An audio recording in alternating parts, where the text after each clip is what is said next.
afterwards. Those that wanted group photographs, we haven't got all the MEPs here, but they'll all be in Brussels next Wednesday, so there'll be photographs taken of the group together then.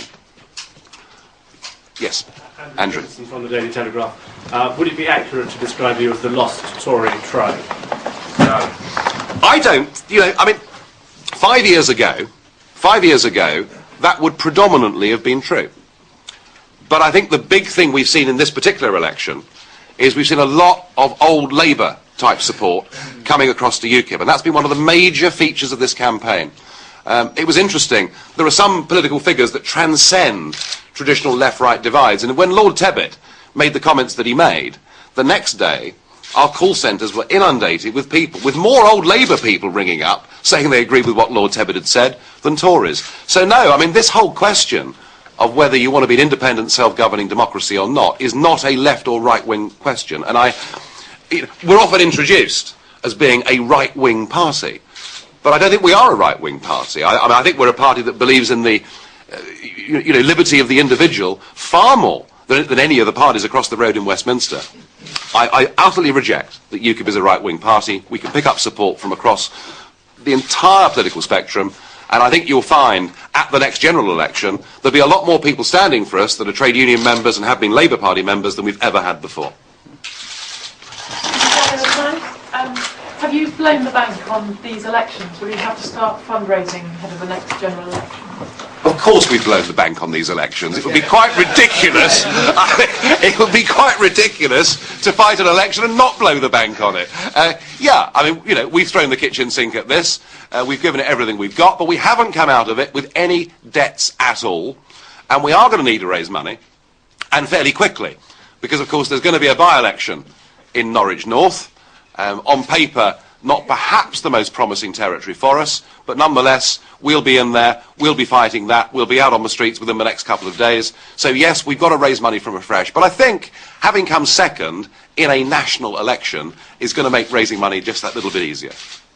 Okay. Yeah. Thank you. Gary Gibby from Channel 4 News. You've been in campaign mode, obviously, and knocking the Tories furiously with your rhetoric for the last few weeks. But I wonder if I could ask you just to sort of step back now with the other side of the polling process and tell us what you think about them getting into bed with a new grouping of parties, and whether this does open up a scope for a slightly more mischievous parliament. How do you think it will pan out? What do you think of their new potential bedfellows? Well, it took the Tories a very long time to live up to David Cameron's promise when he was elected.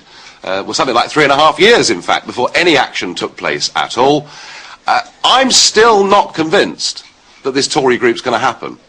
And I'll tell you why. Whilst you may hear from Daniel Hannan and people like that, who are very much on the firmly Eurosceptic wing of the party, the vast majority of people that were elected last night for the Conservative Party come from the Clarkite wing of the Conservative Party. They like being in the EPP because there they get the chance to chair big committees. There they get the chance to go on the Australia delegation or the Barbados delegation or whatever else it may be.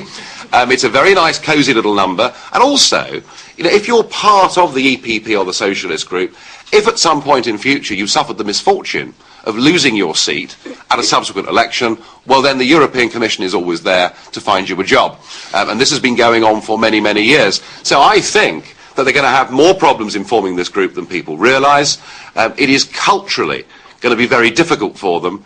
I mean, to get into bed with, as it were, Polish parties that have attitudes towards homosexuals, Jews, to get into bed with a Czech party that doesn't think global warming's happening. I would have thought all of these things are likely to cause David Cameron far more embarrassment than they are to give him a positive advantage. What we look at is not so much where they're sitting in the Parliament, but what's their policy, for example, on fishing.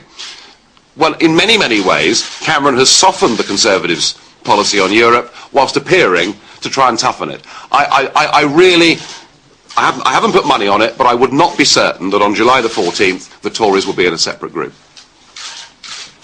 Okay. Any more for any more? Right, thank you very much indeed. That concludes the press conference.